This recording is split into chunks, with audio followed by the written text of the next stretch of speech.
दोस्तों, 31 अगस्त का दिन भारत के लाखों लोगों के लिए यादगार होने वाला है, क्योंकि जिस ऐप का लाखों लोग इंतजार कर रहे थे वो आखिरकार वापस आ रहा है। जी हाँ, टिकटॉक अनबैन। टिकटॉक एक बार फिर प्ले स्टोर और ऐप स्टोर पर नजर आने वाला है। क्या ये वापसी भारत के डिजिटल जगत को हिलाकर रख देगी? चलिए जानते हैं पूरी कहानी। 5 साल पहले की कहानी, साल 2020, जब भारत और चीन के रिश्ते बेहद तनावपूर्ण हो गए थे। लद्दाख की गलवान घाटी में हुई झड़प के बाद भारत ने कड़ा कदम उठाया। राष्ट्रीय सुरक्षा और डेटा प्राइवेसी का हवाला देते हुए भारत सरकार ने 200 से ज्यादा चाइनीज ऐप्स को बैन कर दिया। इनमें सबसे बड़ा नाम था टिकटॉक। उस समय टिकटॉक सिर्फ एक ऐप नहीं था, बल्कि लाखों भारतीय युवाओं की पहचान बन चुका था। टिकटॉक पर लोग अपना टैलेंट दिखाते थे, गाना गाते थे, एक्टिंग करते थे, डांस करते थे और लाखों लोगों की फैन फॉलोइंग तैयार हो गई थी। लेकिन अचानक बैन लगने से जैसे एक पूरी कम्युनिटी टूट गई।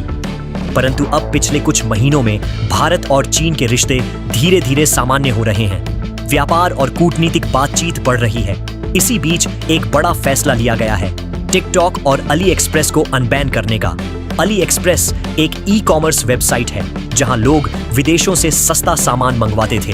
वहीं टिकटॉक को लेकर भारत सरकार ने कुछ नई शर्तें रखी हैं। डेटा भारत में ही स्टोर करना होगा, कंपनी को भारतीय कानूनों का पालन करना होगा और कंटेंट को लेकर भी सख्त नियम लागू होंगे। यानी टिकटॉक अब पहले से ज्यादा सुरक्षित और कंट्रोल्ड माहौल में वापसी करेगा।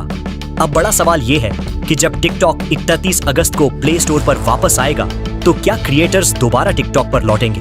क्या इंस्टाग्राम और यूट्यूब पर बने बड़े बड़े क्रिएटर्स अपने पुराने घर टिकटॉक की तरफ वापस जाएंगे?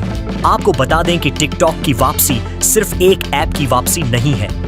ये हजारों लाखों क्रिएटर्स के लिए एक नया मौका है। जिन्होंने बैन के बाद अपनी पहचान खो दी थी, वो अब फिर से स्टेज पर लौट सकते हैं।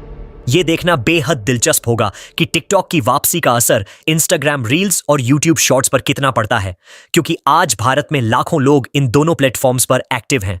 क्या टिकटॉक उनकी पॉपुलैरिटी को गिरा देगा या फिर ये तीनों मिलकर एक और बड़ा क्रिएटर इकोसिस्टम बना देंगे? तो दोस्तों, अब आप तैयार रहिए।